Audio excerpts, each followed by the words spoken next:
What's up guys, it's Eric from Rare Candy and welcome back to another Ultra Prism deck profile, and today we are taking a look at Garchomp. Definitely I think one of the most talked about new archetypes that could potentially emerge from this new Ultra Prism set. So I definitely wanted to cover it here on the channel. And this is actually the same list that we featured in our recent testing rounds video. So if you want to see this deck in action, I will have a link to that in the description below too. And so if you're new to the channel too and you're not familiar with those testing rounds videos we post, they kind of normally feature our rough, unrefined starting points to begin testing from. So that means there might be some things in this list we can actually improve on. So just something to keep in mind as we go through this deck profile. So since this is Garchomp, let's just get right into it. We're playing 3 Gibbles. This is going to be the one from Ultra Prism. There are 2 in the set, but we are choosing to play this one because it has this ability. As long as Gibble has a fighting energy attached to it, it has free retreat. And the reason we're playing this is because every energy attachment in this deck is so precious. So Garchomp does take 2 energy attachments to power up, which means, you know, if your opponent knocks out your only Garchomp, you're going to be really behind because you have to wait 2 turns to get a new one powered up. And there's no energy acceleration for them outside of the other Garchomp, which we do play in this list. So being able to preserve all of your energy in play is so important. So ideally, if we open with a Gibble, we can play Bridget for turn, and then attach a fighting energy to Gibble, retreat into a low in Vulpix, and keep getting set up while preserving our energy in play.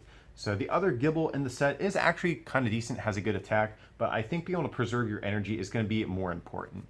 But since this is a Garchomp, we're playing 4 Gibbles, and we're playing one of the one from Breakthrough. It's the, Breakpoint. It's the fighting type one. The attack, not too crazy. It's never enough. You discard a card from your hand, draw 2 cards. Not too bad, but the reason we're playing this is because it's fighting type. So there's several decks in the current format that play Brooklet Hill, and this list does not play Brooklet Hill. So what I'm doing is I'm playing one of these to potentially get use of our opponent's Brooklet Hill, since it is a popular card right now. So more than likely we will open with one of the dragon types since we're playing a higher count. But since we're playing this one of, if we do play against an opponent that has a Brooklet Hill, we can sometimes net an additional Pokemon for the turn. So I think playing the fighting type one here is the correct play, just the one of. If you are going to build Garchomp around Brooklet Hill, obviously a higher count of these would be, I think necessary. But since we're not playing the Brooklet Hill, I still think playing one of these is the correct play. So those are our Gibbles, but we are exclusively playing the new Dragon type Gabite from Ultra Prism. So we're playing it because it has this attack ascension for a fighting energy. You get search your deck for a Pokemon that evolves from Gabite and immediately evolve into it. So it can help us get out our Garchomps a little bit quicker. And let's see. Next up, of course, for Garchomp, we are playing 3 of the new one from Ultra Prism.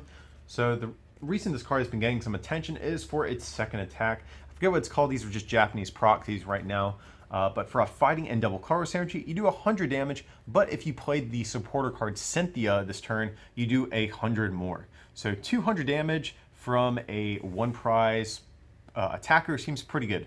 With a choice band, you hit for 230, which means you basically knock out everything relevant in the format outside of maybe Decidueye GX. So its attack is definitely super strong, and it doesn't hurt that Cynthia itself is a very playable card. We kind of gushed about Cynthia and Garchomp both in our set review, so definitely check that out too if you have not done so.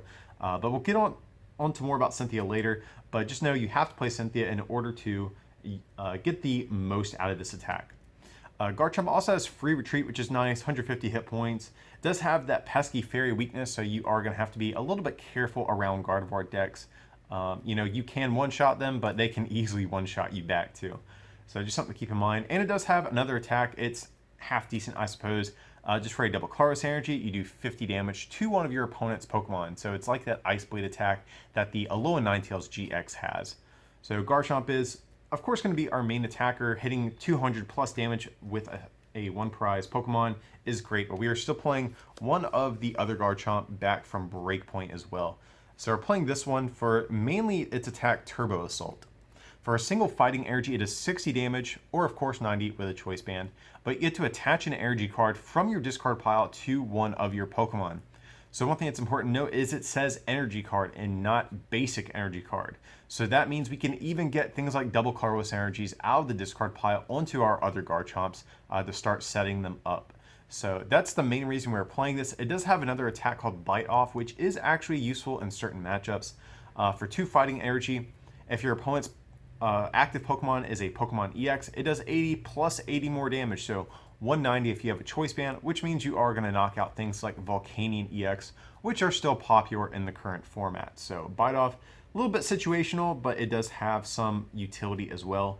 Also fighting type, which means you can kind of comfortably two-shot Zoroark GX, free retreat, so has some good things going on about this card, but it's mainly for that Turbo Assault attack to maybe power up some of our Pokemon if they get knocked out or something. Okay, so that's going to be our Garchomp line, but there is another key component of this deck, and we are going to look at Lucario next. So we're playing 2 Riolu. We are choosing to play the new one from Ultra Prism because it has this attack. I believe it's called Detect. You flip a coin if it has prevent all damage done to Riolu on your opponent's next turn. So it can sometimes buy you a turn, which is nice with these low HP, kind of pointless Pokemon. So 2 of those Riolu and then 2 Lucario. So Lucario is another new Pokemon from Ultra Prism, and the reason we are playing this is for its ability. If you have a Garchomp in play, you get to search your deck for any card, put it into your hand. So that's pretty crazy. Searching your deck for any card it's just an insane effect. We've had things like computer search in the past. We've had the old Pidgeot back from Fire Red Leaf Green. And all of these cards in the past have seen pretty good success. There's been cards here and there that you get to search your card for a deck as an attack, which typically don't see play, but usually if the card is a trainer card or an ability, these types of cards do see play. And Lucario, I don't think, is an exception to that. If you're playing this Garchomp deck, you'd be crazy not to run this Lucario. So this is just a huge consistency boost. Your mid-game with this deck is wild, because once you get a Garchomp in play, then you can basically have a free computer search every turn of the game. And that is just so good, especially if you get 2 of these guys online, 2 cards out of your deck, completely for free every turn. It's just something not to underestimate. We do play things like Puzzles of Time in this deck as well, which we'll get to, and Lucario is a great Pokemon to help actually make use of Puzzles of Time. So that's typically a card that is very inconsistent, but when you have a Pokemon that can just search it out of your deck, it makes the card, I think, a lot stronger. So Lucario, just a huge consistency booster in your mid game, I think. And then we also are playing 1 Alolan Vulpix for that beacon attack. Search your deck for 2 Pokemon, put them into your hand for 0 energy. So this is going to be a Pokemon that we're going to use to help set up our board, kind of a standard in a lot of decks. We aren't playing Alolan Ninetales GX, but I do think that is a consideration since we do play Double Carlos Energy in here, and we don't have a Pokemon with a GX move. So I think that's a consideration, but right now we are just playing the only 1 copy of Vulpix.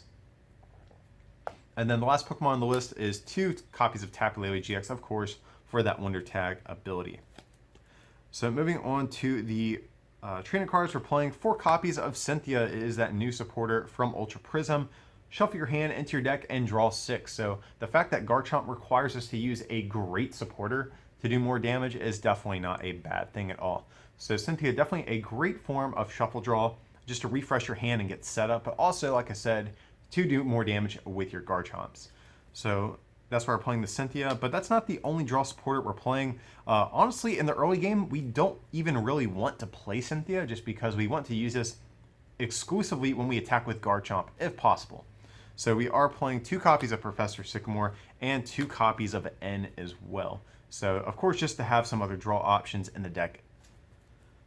Next up, we have 2 copies of Guzma. Switch your, opponent's Pokemon with one of their bench, just to choose what we want to take knockouts on.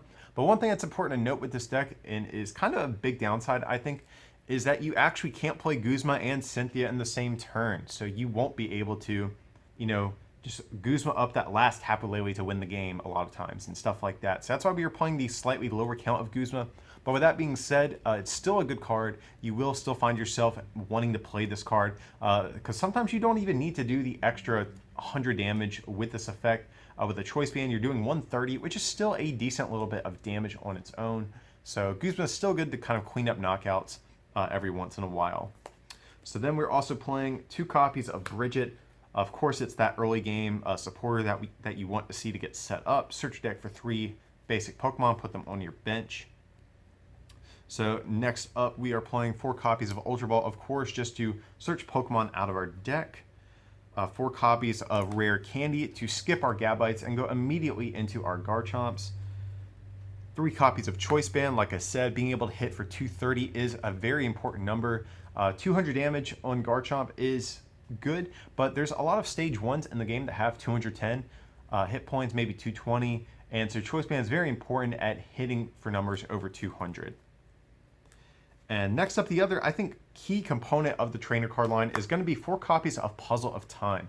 So it's one of those dual effect cards.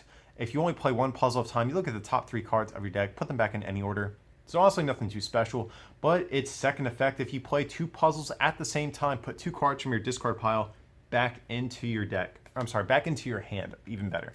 So definitely a very, very good card in this list, I think. You know, when you have access to something like Lucario, if you have 2 of these in play, you essentially can get any 2 cards out of your deck or any 2 cards out of your discard pile at any given time, which is crazy. That is absolutely insane. And Puzzle of Time is also good because we run some one-of trainer cards in this list to deal with certain things, and being able to reuse them with Puzzle of Time, also be able to get back things like double Kairos energies and other things we might need are just so good. So that's why I'm really enjoying Puzzle of Time in this deck right now.